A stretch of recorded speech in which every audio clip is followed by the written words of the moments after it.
para tumingan atampok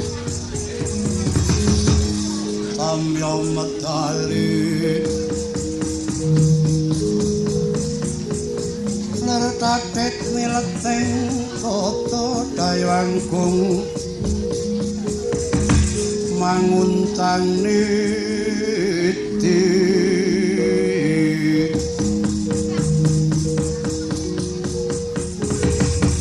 bintang sangat dimidil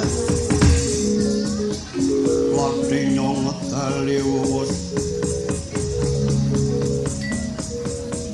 terus Surawiloka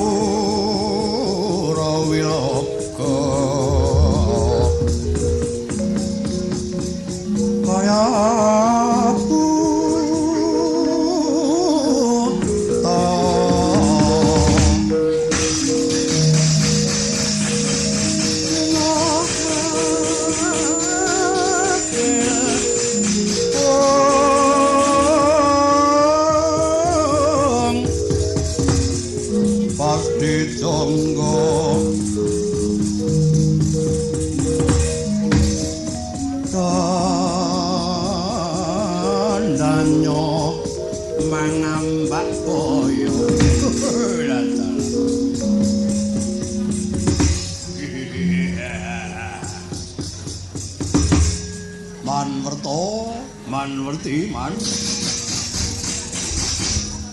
ingkang putring Banjar Dunut Punarya Dursasana sampun dangu tenggo wonten ing alun-alun Mandura mapan wonten ing Besawanan Jawi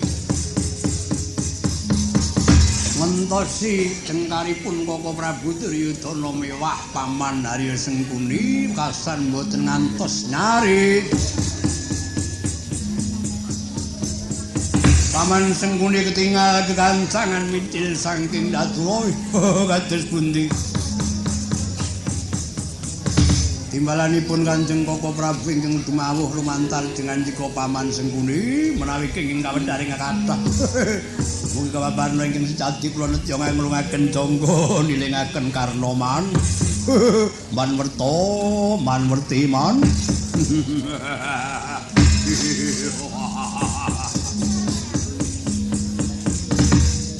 mekaten ugi putra paduka ing tirta tinalang pun Kartowarma ugi nyadong dawuh paman kados pundi dawuh pangendikanipun Kanjeng Koko Prabu. Saha putra paduka ing Wana Keling pun Jayadrata nyadong dawuh paman kados pundi dawuh pangendikanipun Gusti kula Kanjeng Sinuwun. Mekaten ugi kula yok napa wae dawuh Kanjeng Koko Prabu suwe temen si paman dak teko. Si paman dak teko. Kulape tanya man. Justru menika paman paringa dawuh. Paman Susuki. Denggelmu.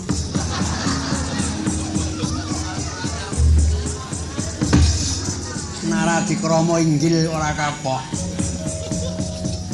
Karo bapakne cilik selawase kok ora tau tepung jenenge Langgih. Lho kok Langgih?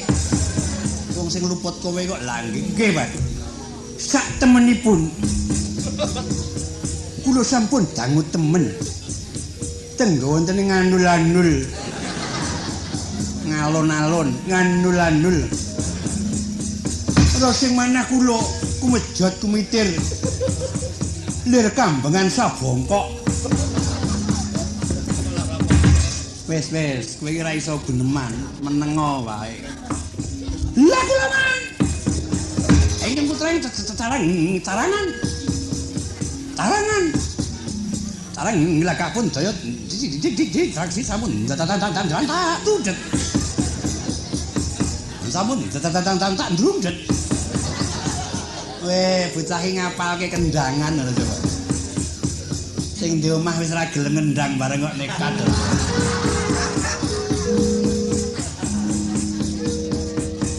Pancen isih kersa ra ya ora ketanggon talu mau dikebuk ora. Dimanggake monggo Kamas ngasta pun mangsa bodho Di. Sing men kalih kula dibagi wae ning yo. Lalat kula man sampun dangu tenggo ngrik. ngentosi rawuhipun Paman Sukini. Kados pundi timbalanipun Kanjeng tok. Tok. Dur. Niki anggere ngrasake adik kula bathang kalih budhong. Taloro tancep enten ngarep nyegir. Anggere girong grubyakan.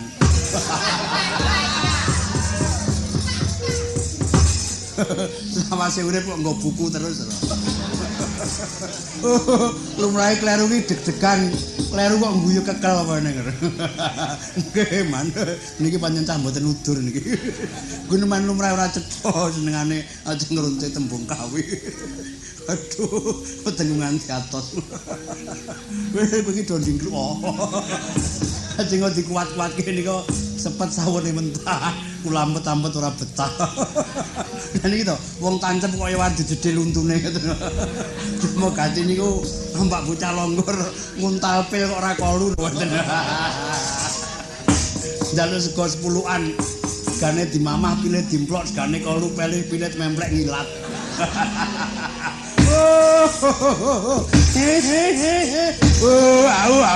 Au. Sing diguyu kowe melu guyu bocah ngono. Dun. Wiwit iki marenono olehmu seneng guyon tanpa tanja. Nggih. Suwuk wis. Guneman sing perlu lah nggih. Lah pripun. Ya sing mboten guyu niki. Akhire pro cakrike wong loro niki. Kaya Bathara Cingkara bola karo ukean sepoto. Nah nika sing tunggu lawang Ciloma tangkep, cah loro niki sing tunggu gremet. Aduh, wah, wong guyu kok sabuk nganti pedhot. Cop. Meneng.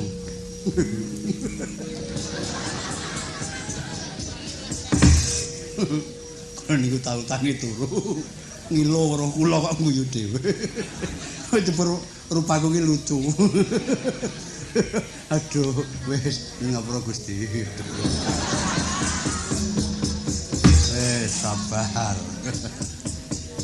Kowe tak kandhani ning meneng. Nggih. Awas do meneng lho ya. Anggere kowe nganti guneman, aja takon dosa. Tak sabetke Siti Bantala. Oh ya napa iki tebuk Siti Bantala dak ono niku. Lah iya. Kula nggih bocah ajeng guneman. Gunane napa guneman oke-oke niku.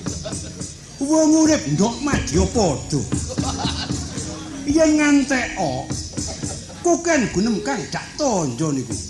Uripe kakasang sora meteke cemplung neraka jahanan. Setuk mawon guneman niku. Setuk loro telu telek. Nggo telek bareng apa ora. Cop. Lha menawi kowe ya meneng. Nggih. Ingkang Raka sinuwun Prabu Duryudana. Ayo ta, Dur. Sowan marang negara Mandura kuwi, ayo ta, Dur. Perlu adul-adul marang ingkang siwuning Mandura yen to dina iki komplanging negara Ndrawati jebul ana ingkang tumantaka bocah muda tumaruna. Yaiku Si Setyaka maniang nglungguhi dampar negara Ndrawati kang tanpa palilah sarta idi pangestune sinuwun ing Mandura. Nganti dandang tak onekake kuntul-kuntul tak onekake prenjak. Oh prenjak ra eneng. Nganti akeh-akeh gunemku kaya betet 1000 andum mandel. Lho. Andum mangsan kleru neh. Nah, wekasane sinuwun ing Mandura saiki duka banget. Ayo ta, Dur. Mula, Dur, iki ngene, Dur. Ana keparing ingkang Raka sinuwun Prabu Blok. Iki wong Parca ta jane iki. Ane wong tuwa miwir lambene kok kedhepe ora. Lho, sampeyan niku ngewohke niku jane ora. Kene kon meneng wis meneng malah disrengeni saiki wangsula nggih. Lamun dina nggih ingkang raka sinuwun Prabu Duryudana nggih wis dibantu dening sinuwun Prabu nggih. Upamane nggih. Kene ambekane ora kok kono nggangge coba. Kula niku jane ngerti kok. Mungguh perkarane niku ngerti. Dek Pandhawa isih tengah marta nggih tansah dibudidaya murih patine. Niki bareng Pandhawa wis padha ngungsi teng Wirata. Sing diugreh-ugreh ketentremane Ndrawati. Lho lelakon kaya ngoten niku pambuduke sinten? Sing pun waton Koko Prabu Duryudana niku tumindak menteng saking adeg-adege ngadil singlar saking garising kautaman niku wonge mung loro sing dadi racun. Sapa? Kula mboten wani nglairke mengke yen pung tilem kula kandhakne. Wis ta bares iki kanca dhewe. Mboten. Nggih napa bares? Bares ra urung wadiku diler nyang ndi kok. Nggih, jaman yen negara Ngamarta isih ngadeg. Sinuwun Prabu Duryudana nggih Koko Prabu nyraya pinten ratu mawon.